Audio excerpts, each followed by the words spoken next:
This is a Fox 11 special report. Yes, Christine, you're looking at what they're calling the station fire. This broke out about 3:20 this afternoon. A fire that made LA County history. All right, we are looking at two pictures here, the station fire and the Palos Verdes fire.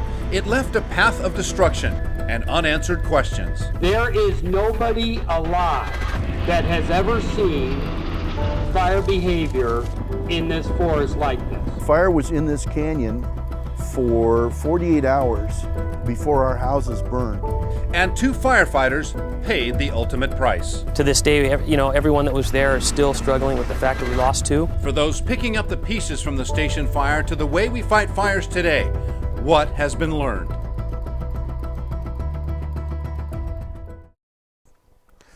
Good evening, I'm Carlos Amezcua. On August 26, 2009, a modest 500-acre brush fire turned into a monster that consumed more than 160,000 acres, killed two firefighters, and burned more than 200 buildings. It was a hot August afternoon when a small fire was set on the side of the road in Angeles National Forest. The fire burned harmlessly through the night and into the next day. By nightfall on August 27th, this is what we reported on Fox. I am in La Cañada, Flint Ridge, and at the station fire, as a matter of fact, which is burning behind me. And this fire illustrates perfectly how quickly things can change. Just a few hours ago, the National Forest Service said that the station fire had burned about 300 acres, and they were fairly confident they were going to be able to keep them away from houses overnight. That has now changed. And by Friday, it exploded into this. Station fire is huge and growing. Kevin Takumi is over La Cañada right now with an update. Kevin, what do you see? You can see the flames still growing here, going through a lot of thick brush. Firefighters have not yet been able to get a handle on this. And firefighters weren't able to get a handle on the flames for another 7 weeks. The U.S. Forest Service came under criticism for its initial attack on the fire, leading to some tough questions. Since the fire, Congressman Adam Schiff has been among many trying to get answers to questions like, why weren't water-dropping aircraft immediately deployed to kill this fire? One, there's a systemic issue, and that is that some decades ago, the Forest Service gave up the capability to do nighttime flights. So they don't do them anymore. They don't have the equipment, they don't have the training, which means if they want a nighttime drop, if they want to try to knock down a fire when it first gets started, they need to call in someone else to do it. Congressman Schiff tells us a helicopter was called in from L.A., but that helicopter had to be diverted to a medical emergency and never came back. In regions like this one, where you have a large urban interface with a forest that is prone to fire, that the Forest Service ought to have either its own capability or it ought to have a contractual relationship with others where it can demand those services when it needs them. Because the fire was burning federal land, it's up to the U.S. Forest Service to lead the offensive to put it out. LA County Supervisor Mike Antonovich argues the county should be in charge.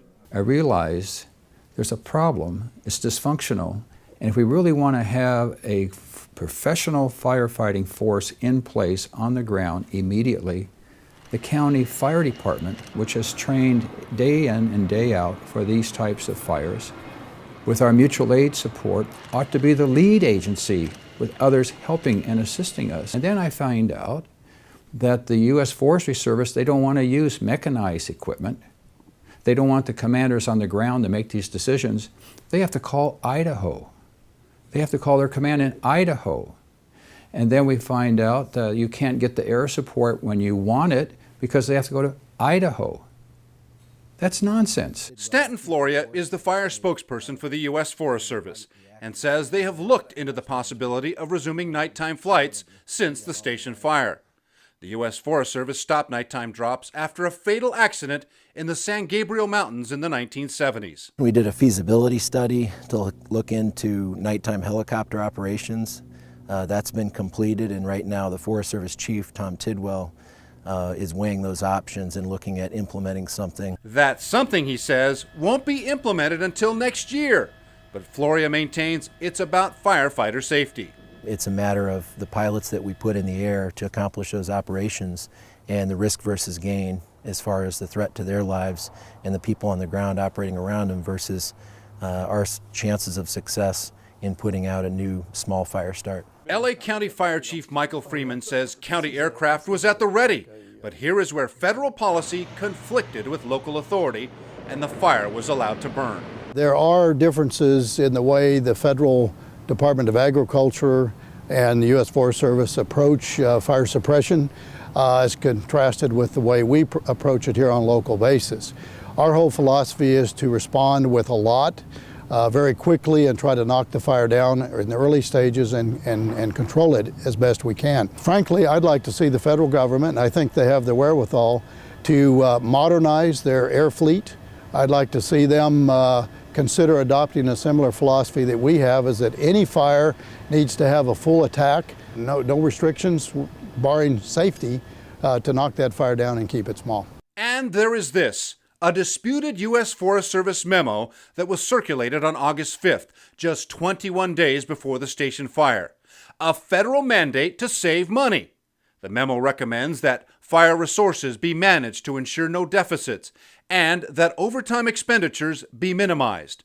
That, some contend, is the reason the Forest Service didn't move quickly enough to put out the fire. We're trying to get to the bottom of what influence did that have, did that play a pivotal role? The internal report by an independent commission charged by the Forest Service to look into this said that that had an influence. And now the Forest Service denies that. They said, no, that's erroneous, that's not what happened. But that memo is of great concern, and it would be indeed tragic and penny-wise and more than pound-foolish if, in an effort to save costs, we didn't access available resources and let the fire get out of control. In October, Congressman Schiff was among 5 members of Congress that heard testimony from 11 people regarding the station fire.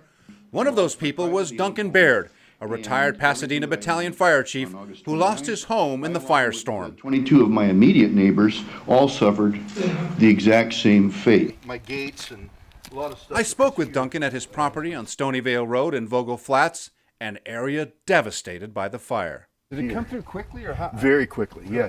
I moved here in 1983 and raised my family here.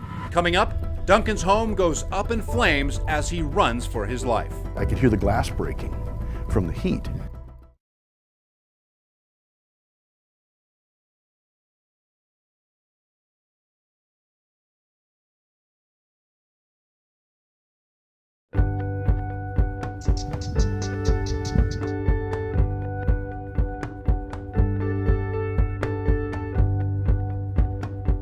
Duncan Baird, a lifelong firefighter, was living with his wife in this home in Vogel Flats until the station fire destroyed it on August 29th. And you're a retired fire chief. I mean, when you think about your place and you were ready for a fire. I was well prepared, as well prepared as I could be, and had I had some help here with some other trained firefighters, we probably maybe could have done something. I was by myself, and the situation was just overwhelming.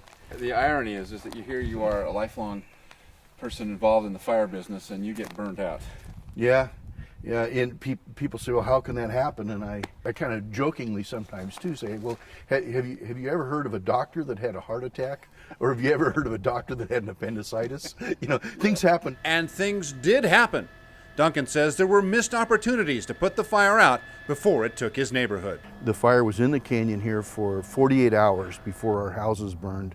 And the morning that our houses burned, the fire conditions were such that it would have been impossible for engine companies to get in here and do a significant job of defense. However, in that 48-hour period prior to that, they could have treated from the air with one of the various aerial fire retardants that could have been applied to the fuels here. What happens is that morning was that there was so much fuel burning and so much heat generated that it causes substantial updrafts east of here in the canyon, and which creates what's called a pyrocumulus cloud.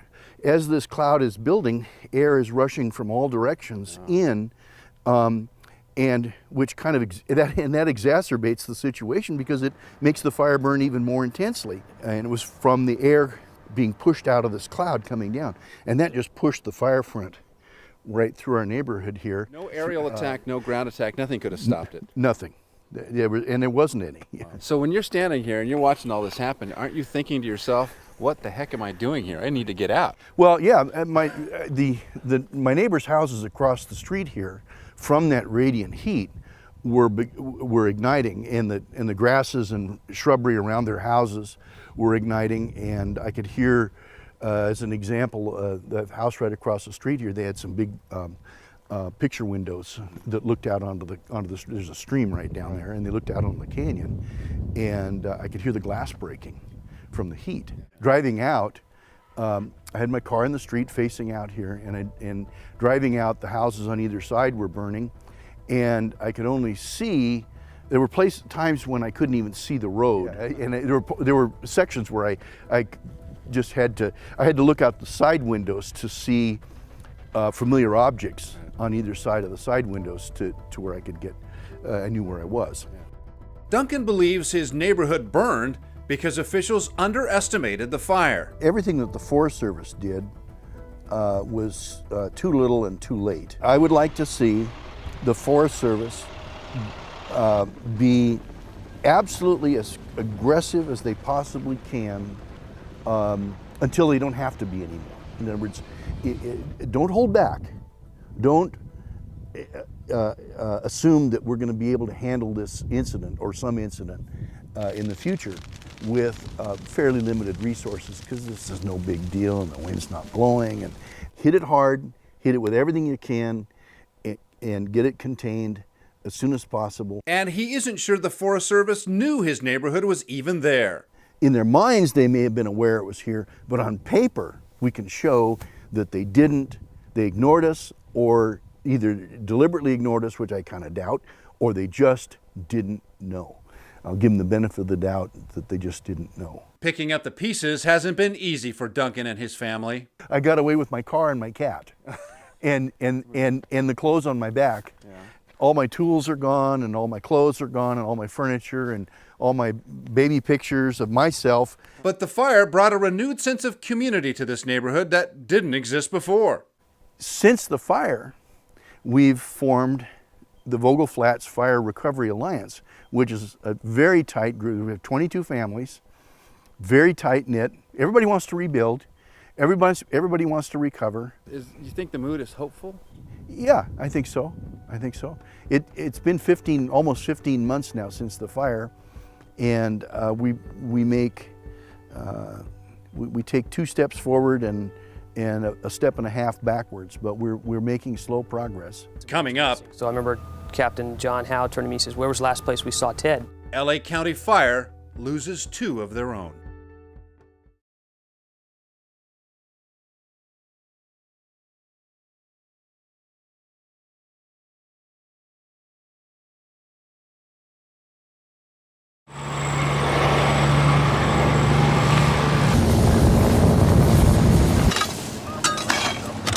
It was Sunday, August 30th. The station fire had been burning since Wednesday, and Fire Camp 16 in a remote area of the Angeles National Forest was preparing for the fire's arrival.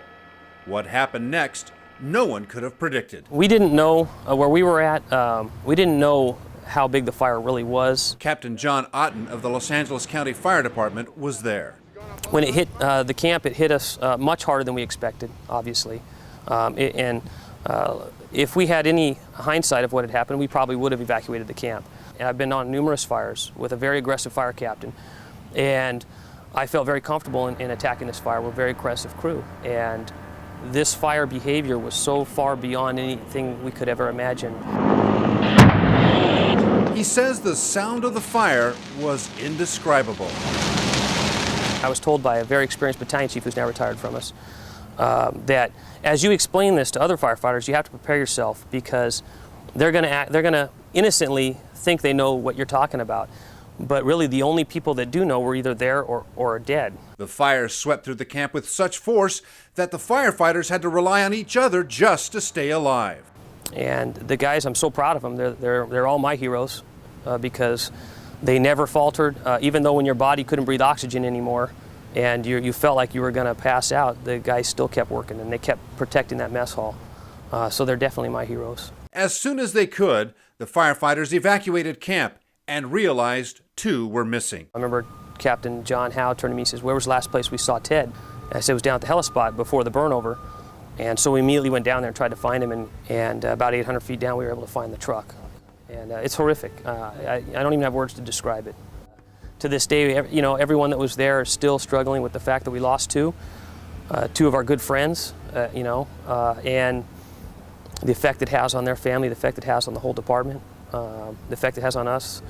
I can't speak for everyone, but I know we do talk quite often, our families talk, because we were the survivors. You have some guilt as to why we survived and they didn't, and each one deals with that differently. There's a lot of layers to the onion when you start to peel it back, and so there's no words to describe how bad we do feel about that, especially engaging in a rescue effort, finding them, and then when you realize that you can't save them, the feeling of frustration and defeat is overwhelming. Captain Ted Hall and firefighter specialist Arnie Quinones lost their lives in the line of duty. LA County Fire Chief Michael Freeman says finding answers honors their memory. We've tried to get information from every single individual that was up there. We used an outside team from CAL FIRE to help with that information gathering, fact gathering, to draw some conclusions so that in honor of Ted and Arnie, that we could and would make any changes that we felt would help other individuals in that kind of a situation in the future. And moving forward has proven difficult. Well, I can tell you my wife certainly doesn't like kissing me goodbye in the morning when I go to work now. She always wonders now, and now it's a reality for her. Am I gonna come home? And it takes a special person to do this job. And I don't know if, if the public will ever understand, like I said earlier, the only people that really know are the ones who are there. And when you put yourself in these situations willingly, it's every part of your body goes into the most basic animalistic fight or flight mode, and part of your body wants to just flee, and your brain tells your body, no, I've got to stay here, I've got a job to do. And it definitely takes a special individual to do that. And fortunately, that's what we have. And we have people in those places.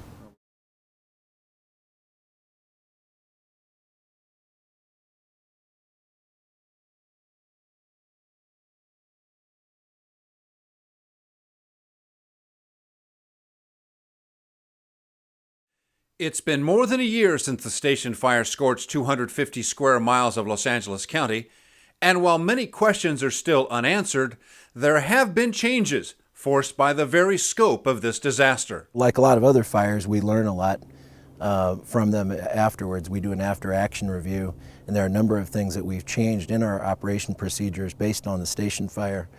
We're looking at our dispatch record keeping, how we document and dispatch firefighting resources using the closest available resources. We've made some additional strides with the Angeles National Forest since the fire. They have worked with us. We've modified our operating agreement. So in the sense of a contract, it is an operating agreement. It has been updated.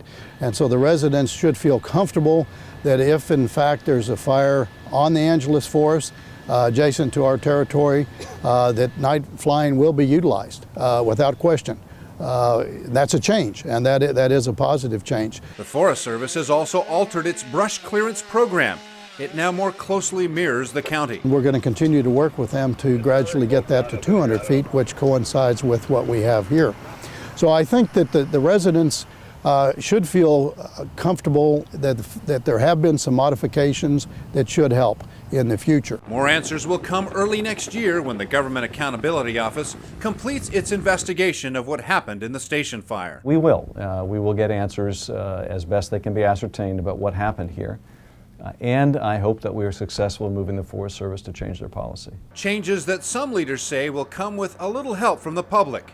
We need to have all of our communities to get their elected representatives to be engaged in solving problems that can be solved, and have them, again, implement those changes, not just suggest them, but implement them and keep pushing. Otherwise, people get stuck in the apathetic mode and we stay in neutral. And disasters can occur. And disasters are the result. And for residents of Big Tahunga Canyon, change will be the theme of rebuilding their burned out neighborhood. When all this gets rebuilt, the buildings will be far apart. They'll be fire safe. The fire department will enforce forever the vegetation management as far as what can and can't be planted. Lessons learned from a historic fire we may never see again. I hope we never do. I really hope we never do. It was horrific, and it'll be with us forever. I know there's not a day goes by that I don't think about it, and I know that a lot of our personnel that were there that day think about it every day as well.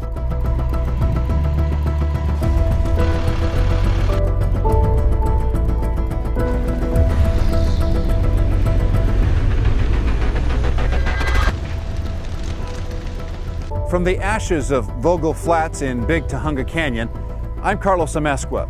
Thanks for watching. Good night.